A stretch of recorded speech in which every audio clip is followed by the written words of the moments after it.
Bonjour tout le monde, donc je m'appelle Julien. Et moi je m'appelle Chloé.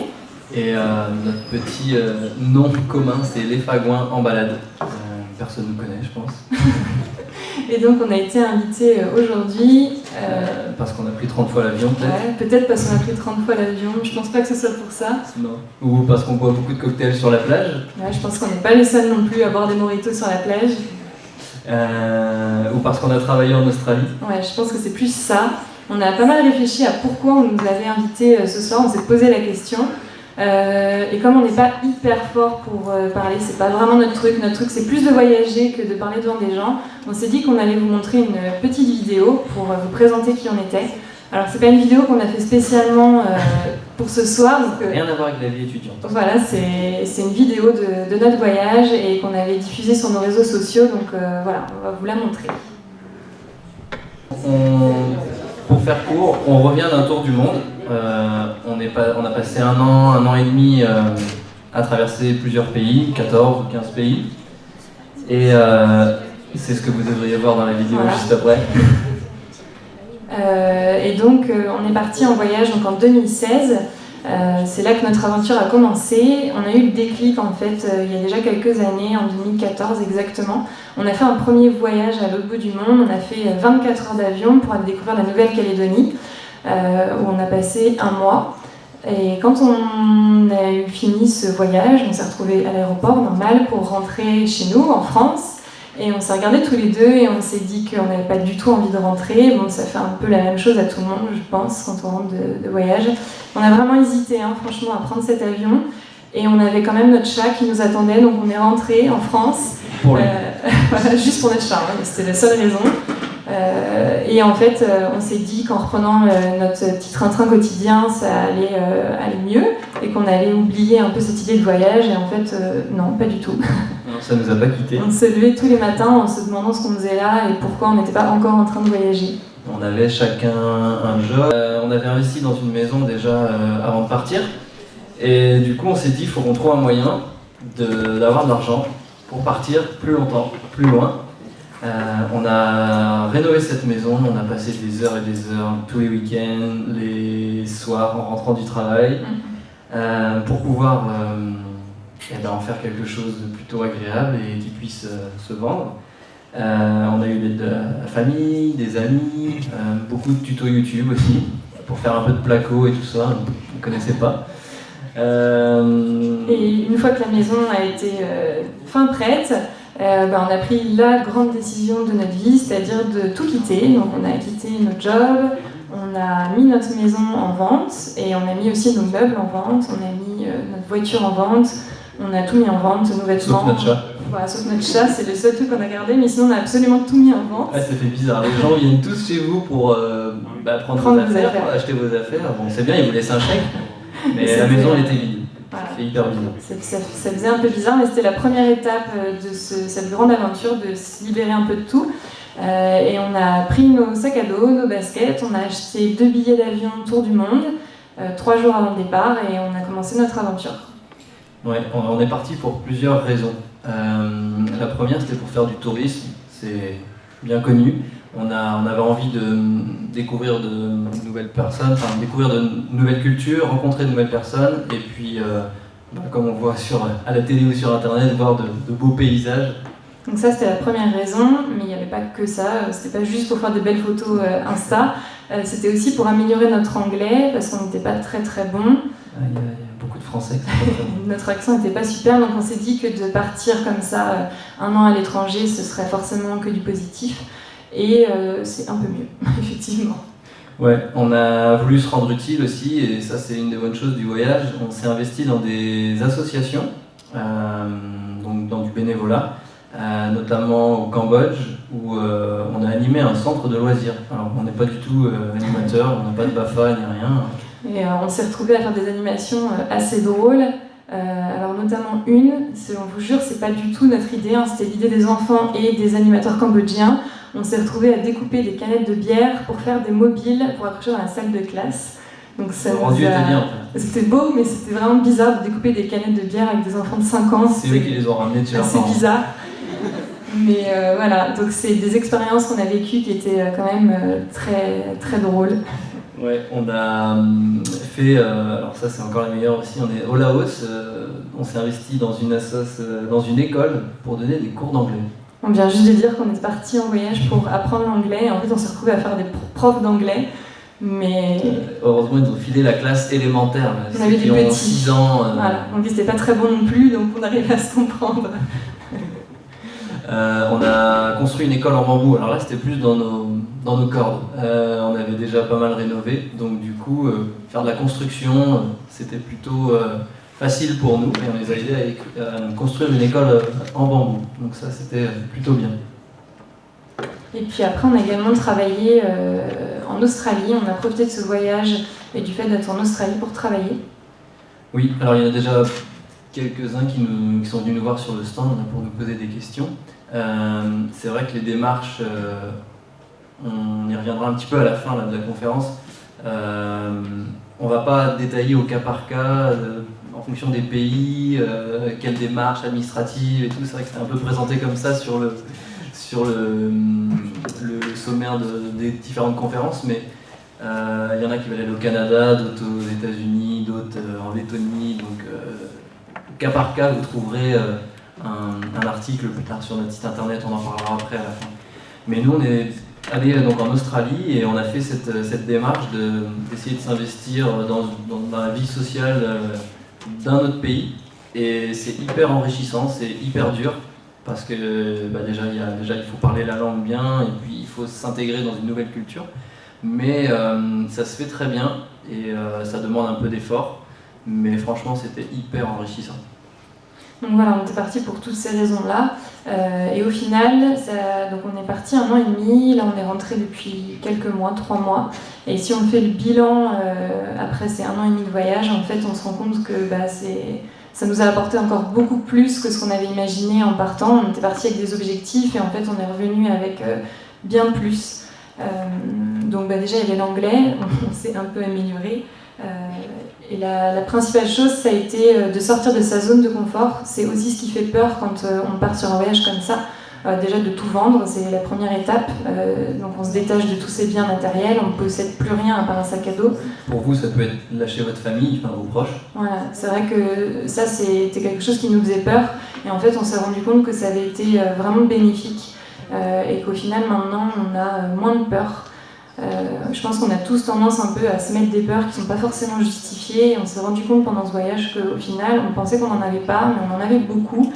Et voilà, on s'est retrouvés des petites actions au quotidien. Quand on est dans un pays, par exemple au Japon, et que les gens ne parlent pas anglais et que toi tu ne parles pas le japonais, tu es obligé de te débrouiller pour réussir à te faire comprendre.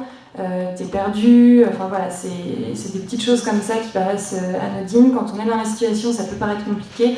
Et au final, on arrive toujours à s'en sortir. Et ce que ça nous a appris, voilà, c'est vraiment de se débrouiller, de ne pas avoir de peur et vraiment aller au-delà.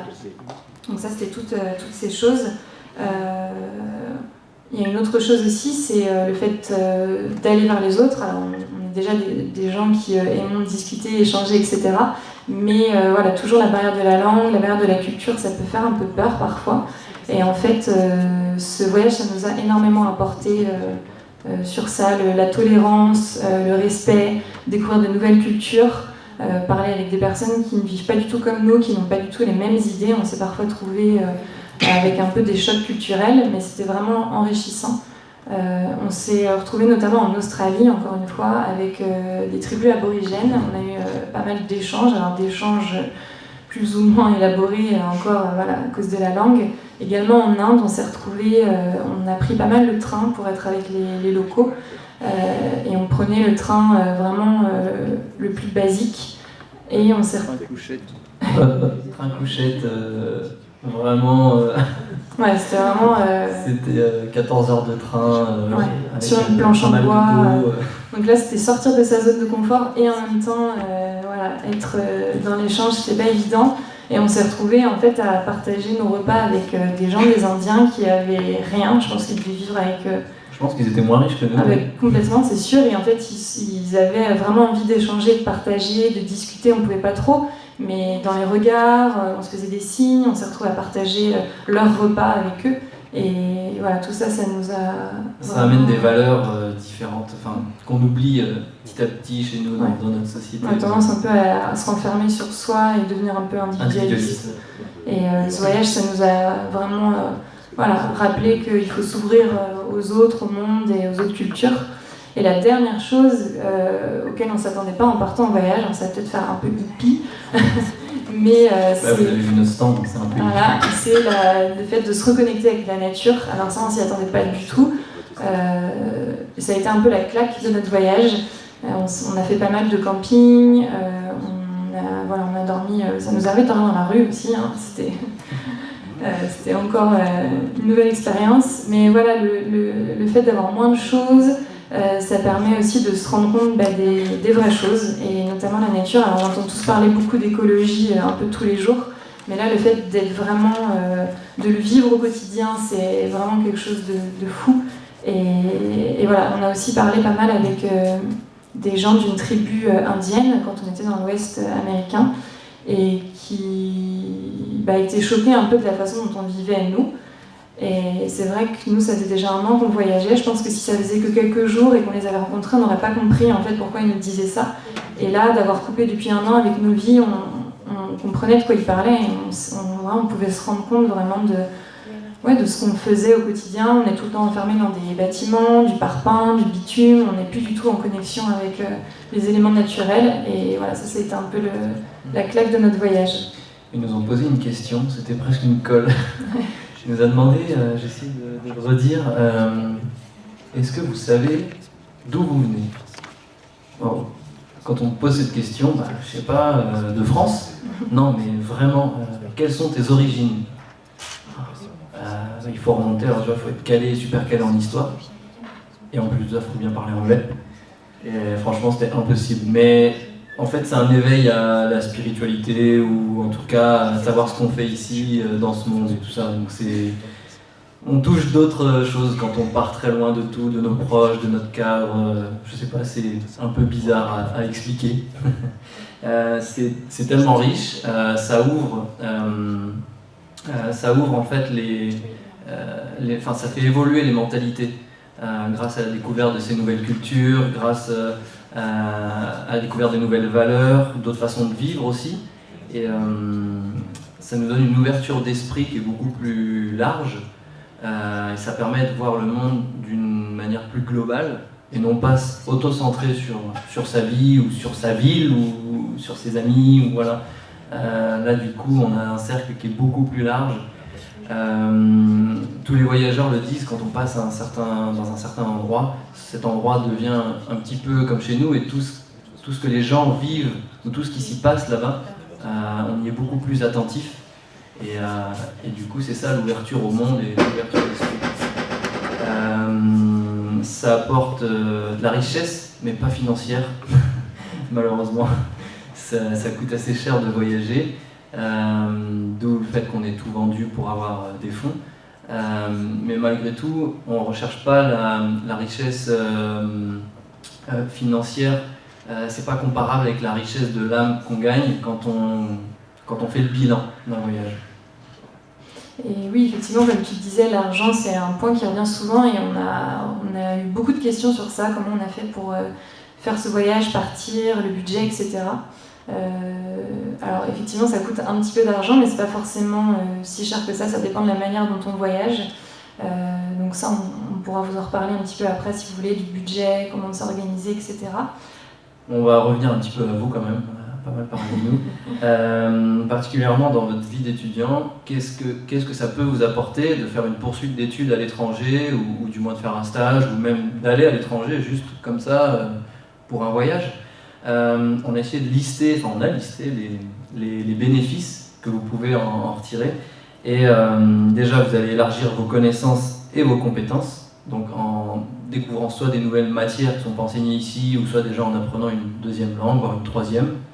Vous allez découvrir peut-être un nouveau pays pour la première fois, pour certains.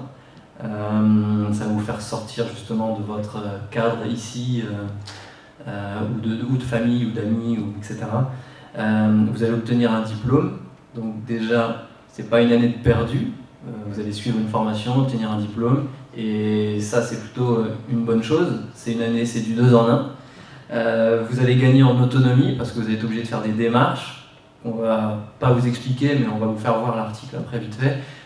Il y a beaucoup de démarches quand on va aller à l'étranger, alors il faut s'y prendre un petit peu à l'avance. Mais ça requiert aussi beaucoup d'autonomie, donc vous allez gagner à ça. Vous allez gagner en faculté d'adaptation.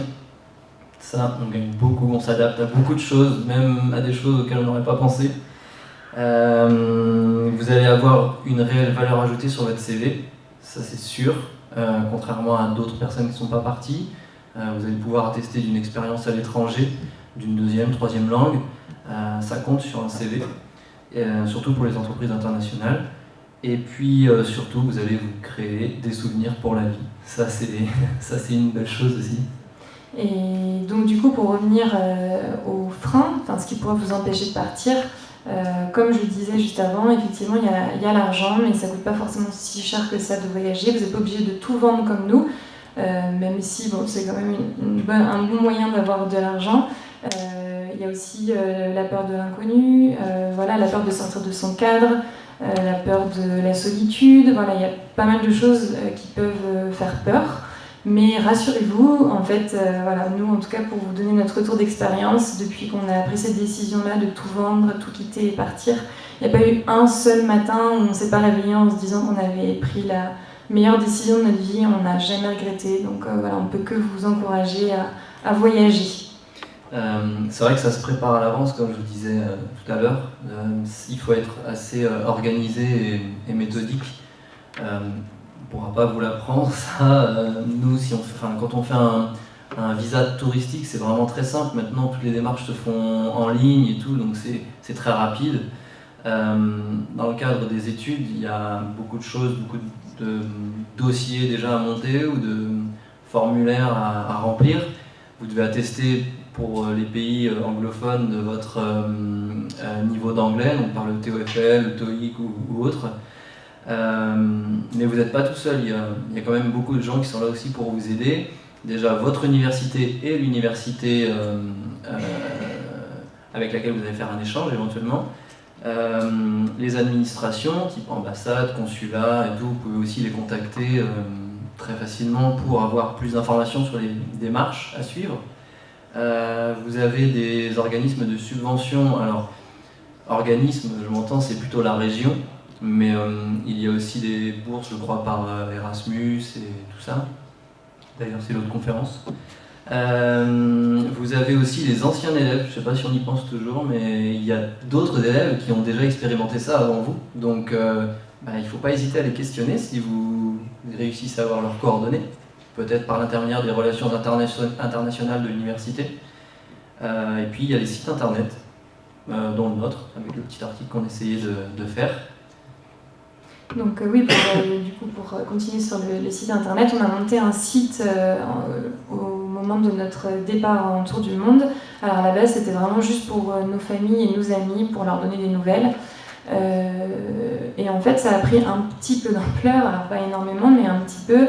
Et on a raconté notre voyage pendant cette année et demie donc sur ce site.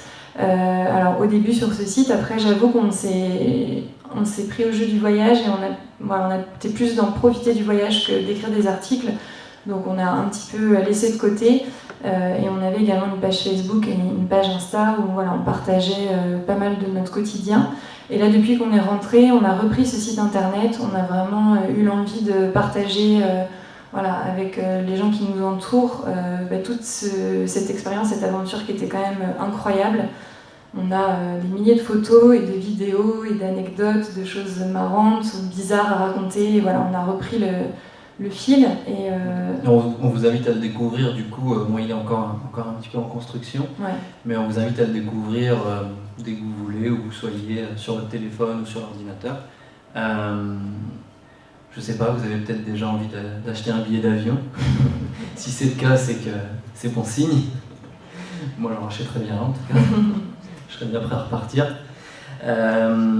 On veut à travers ce site, on ne veut pas seulement donner des avis, des conseils ou des itinéraires.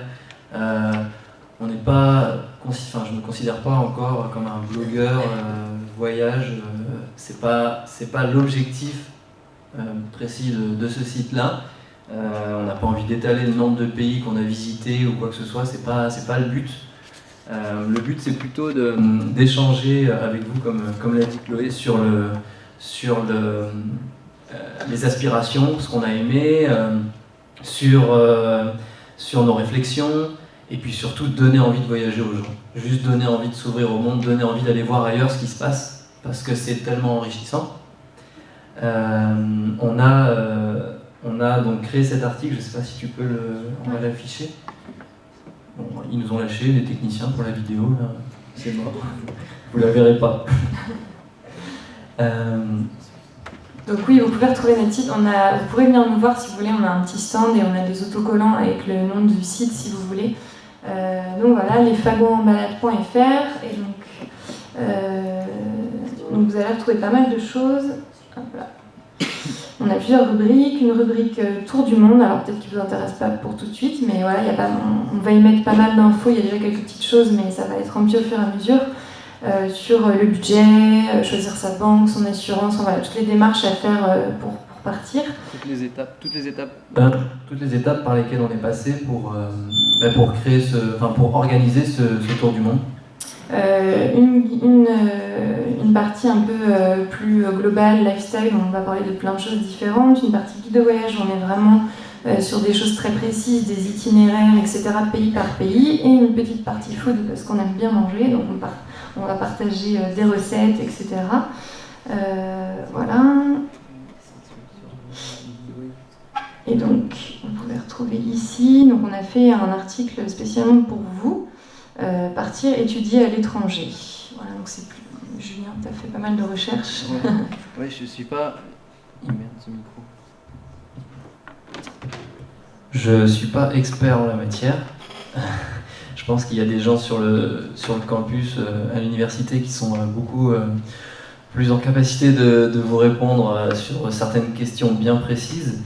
En fait, on nous a demandé, ici, les relations internationales nous ont demandé de créer un article qui puisse recenser différentes informations concernant 7 pays. Les 7 pays qui sont les plus demandés ici à l'UT de La Roche.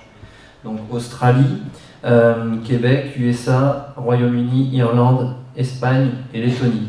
Et j'espère que vous êtes au moins... il y en a au moins qui... Si vous me dites que vous voulez aller en Russie, j'ai pas d'infos. Donc le but était de recenser les démarches, surtout pour les procédures d'admission. Alors elles sont plutôt générales parce que chaque université a ses procédures avec ses documents bien précis. Souvent vous les retrouverez sur les sites des universités directement. Moi j'y suis allé un petit peu, j'ai navigué sur différentes universités, Québec, États-Unis et puis Royaume-Uni un peu juste pour voir. C'est vrai que généralement, il y a une catégorie Applying où vous avez toutes les infos qui vous sont demandées pour envoyer, pour construire votre dossier d'admission. Ce qui vous intéressera peut-être le plus dans cet article, c'est surtout les procédures administratives pour rentrer dans le pays. Donc là, c'est tout ce qui est visa, ou permis de séjour, ou passeport, carte d'identité, etc. C'est pas très compliqué en soi, il faut juste s'y prendre à l'avance. Déjà, vous savez que tout ce qui est pays de l'Union Européenne, il faut juste une carte d'identité. Même le passeport n'est pas obligatoire. Dès que vous allez outre Europe, là forcément, c'est le passeport. Donc vous avez une démarche à faire qui prend, je crois, 3 semaines, pas plus, mais il faut s'y prendre à l'avance. Vous allez retrouver donc les numéros des ambassades ou des consulats avec les adresses. Vous allez retrouver des informations sur les assurances voyage. On n'y pense pas toujours, mais il y a certains pays qui obligent à avoir une assurance, j'appelle ça une assurance voyage, mais en tout cas avoir une couverture santé avant de rentrer dans le pays, notamment au Québec, je crois. Vous allez avoir des informations sur comment se rendre dans le pays. Donc tout ce qui est en pays européen, par exemple l'Espagne, il n'y a pas que l'avion, il y a le bus, la voiture, le train ou autre. Mais on détaille tout ça avec des indicatifs de prix, sur le prix des billets d'avion, par exemple pour se rendre aux États-Unis. Vous allez pouvoir savoir si vous pouvez trouver un job sur place, ce qui existe comme type de job, et si vous voulez travailler, est-ce qu'il vous faut un permis de travail ou pas, combien d'heures vous avez le droit de faire, combien vous allez être payé approximativement. Voilà, comment vous allez pouvoir trouver un logement aussi. Donc j'ai mis des petits liens sur lesquels, qui renvoient sur des sites vraiment spécialisés, donc pays par pays. Bon, souvent ça tourne aux alentours des mêmes choses, hein. Les cités universitaires, enfin les logements universitaires, la colocation, les appartements privés si vous voulez, mais ça coûte souvent très cher. Et puis dans certains pays, vous avez les familles d'accueil, qui est une très très bonne solution et pas très chère et bien pour s'intégrer dans le pays et dans la culture du pays. Voilà à peu près. Et puis ouais, vous allez avoir quelque chose qui vous intéresse aussi quand même, c'est le budget moyen de la vie sur place et le coût des études moyen. Ça, c'est ce que vous retrouvez un peu dans toutes les catégories ici, voilà. Formalité, transport, budget, travailler, habiter. Donc pour chaque pays, vous allez pouvoir dérouler la catégorie et il y aura un petit texte qui sera plus ou moins intéressant, ou en tout cas, je ne sais pas si il correspondra forcément à votre situation à vous, mais au moins vous aurez déjà un premier jet, et puis si vous avez besoin d'avoir plus d'informations, vous allez avoir les relations internationales de votre université, qui pourra vous en dire un peu plus, je pense. Mais vous avez déjà en tout cas vraiment un bon panel là sur les 7 pays, et vous retrouvez tout ça sur un article sans avoir à changer de site ou faire des recherches sur un autre pays, etc. Voilà, je pense qu'on a fait le tour. Et puis n'hésitez pas sur le site, vous verrez si vous allez faire un tour. Il y a une petite newsletter, donc vous pouvez vous inscrire, vous abonner. Ça vous permettra comme ça d'être au courant des dernières nouveautés, des derniers articles, conseils, vidéos, etc. Si ça vous tente de voyager un peu. Ouais. S'il y en a qui avaient déjà qui ont déjà ciblé un pays, essayez de regarder peut-être le site, dérouler les catégories du pays qui vous concerne, regardez un peu ce qu'on y aborde et voyez si vous avez d'autres questions supplémentaires. N'hésitez pas aussi à me demander, j'ai pas tout noté, donc je pourrais peut-être vous répondre. Si je peux pas, je vous redirigerai vers d'autres personnes. Ouais, c'est tout ce que je voulais rajouter. Ouais, je sais pas si on peut réessayer de vous montrer la vidéo. Je sais pas ce qu'ils ont fait. Mon avis, non, mais je crois qu'ils ont pas fait grand-chose.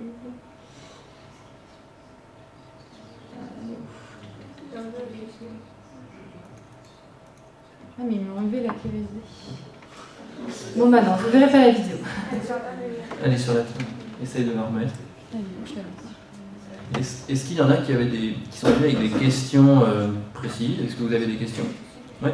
Non, c'était juste en rapport avec les populations aborigènes dont vous avez parlé. Est-ce que vous êtes rentré en contact avant ou est-ce que vous les avez rencontrés au hasard? Non, on les a rencontrés un peu au hasard. On était. Alors, il faut savoir que c'est vraiment, je crois que la population aborigène, c'est un peu la plus spéciale. On vous la fait voir après. Je réponds à la question. Pour faire simple, pour faire très simple, ils ont juste été mis à la porte par les Européens. Ils ont été, voilà, il y a eu je ne vais pas dire un génocide, mais en gros les Européens, lors des conquêtes, ont fait un peu le tir, on dit bon bah voilà, maintenant ça sera notre terre, et c'est tout, on a le plus fort, on a des armes, et pas vous, voilà. Donc là les aborigènes traînent un peu partout. Bon, ça s'est développé maintenant, en fait ils touchent une aide de la part de l'État, comme une aide sociale, sauf qu'ils n'ont rien à faire, ils sont intégrés nulle part, ils sont intégrés ni dans la vie sociale, ni dans la vie culturelle, ni dans le monde du travail, personne ne les intègre. Donc en fait ils traînent un peu, ils errent dans les rues de certaines villes, hein, pas partout. Je pense pas que vous en verrez beaucoup à Sydney. Non, c'est plutôt dans le nord de l'Australie. C'est plutôt dans le nord de l'Australie. Mais donc on n'a pas pris contact avec eux. Il y a des zones dans le pays qui restent encore protégées, et on ne peut pas y accéder. On peut y accéder qu'avec un guide aborigène. Donc là, du coup, on rentre dans un circuit touristique.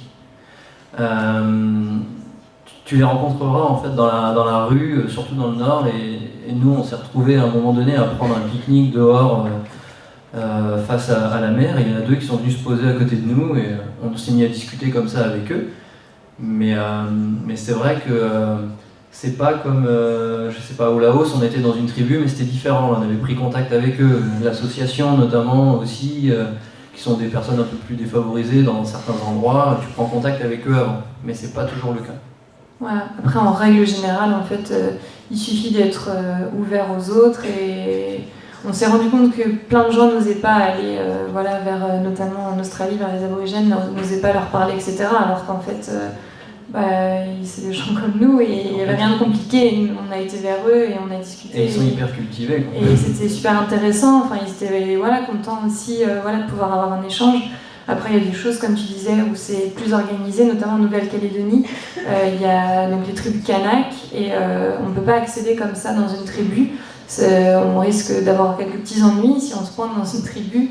Donc nous, ils t'accueillent au fusil. Ouais, c'est pas. Donc on est passé par un organisme pour voilà, pour pouvoir aller passer une nuit dans une tribu, découvrir leur culture, voilà, c'était intéressant.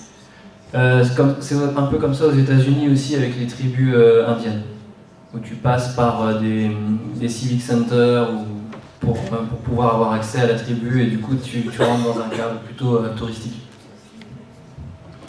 Est-ce qu'il y avait d'autres questions avant? Ah, il y en a plusieurs. On va commencer par la droite. Non, oui. C'était pour savoir en fait par rapport à votre métier d'avant, est-ce qu'il a évolué par rapport à ce que je sais pas ce que vous... Alors, on fait plus de métier. On peut en parler puis on a oublié. Moi j'étais chargée de communication avant de partir dans une agence d'architecture d'intérieur. Je ne fais plus du tout ça. Ouais. Moi j'étais chargé de projet, enfin c'est commercial, sur un truc bien précis, des ascenseurs. Je vendais des ascenseurs, enfin je gérais des projets d'installation d'ascenseurs. Donc non, on ne fait plus du tout ça. On n'a pas repris... En fait, notre vie actuelle ne ressemble pas vraiment à la vie qu'on avait avant de partir. À part notre chat, encore une fois, qui est toujours là. C'est le seul... On a décidé de... Quand on a quitté nos emplois, on a fait une rupture conventionnelle. Donc on n'a pas repris notre job On avait anticipé le fait que de ne pas être dans le même état d'esprit en revenant qu'en partant. Je crois qu'il y a une question juste à côté. Oui. Allez-y, peu importe. Il y en avait 2 ou 3 par là. C'était la même question? D'accord, ok. Oui? Moi j'ai une question. Étant donné que vous avez tout vendu quand vous êtes revenu, vous avez plus rien. Non. Ben voilà, t'as tout compris. On a nos parents qui nous aident. On a eu la chance de pouvoir revenir provisoirement chez nos parents. C'est déjà une chose, au moins on a un toit. Ils nous ont prêté une voiture aussi, comme ça on peut se déplacer. Mais sinon, à part ça, non, on n'a plus rien. On avait quand même gardé quelques affaires, on n'a pas tout vendu.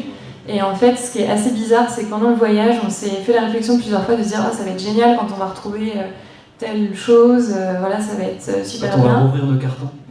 Moi, je m'étais dit, quand je vais retrouver mes vêtements, ça va être trop cool. Et en fait, quand on est rentré, ça n'a pas du tout fait cet effet-là. On a retrouvé toutes nos affaires et en fait, ça a fait comme un poids. Et ouais, on a eu envie de tout vendre. En fait, on avait envie encore de tout vendre, tout ce qui restait, on voulait vraiment se débarrasser de tout. Donc, enfin, surtout toi, parce qu'à la penderie, c'était tout. Non, on a... En fait, on s'est rendu compte que moins on avait de choses matérielles et plus on se sentait bien. Alors, je sais pas si c'est nous ou si c'est tout le monde. On a parlé avec pas mal de voyageurs et ça revient quand même souvent que le moment où on se libère de toutes ces choses, en fait, on se sent super bien.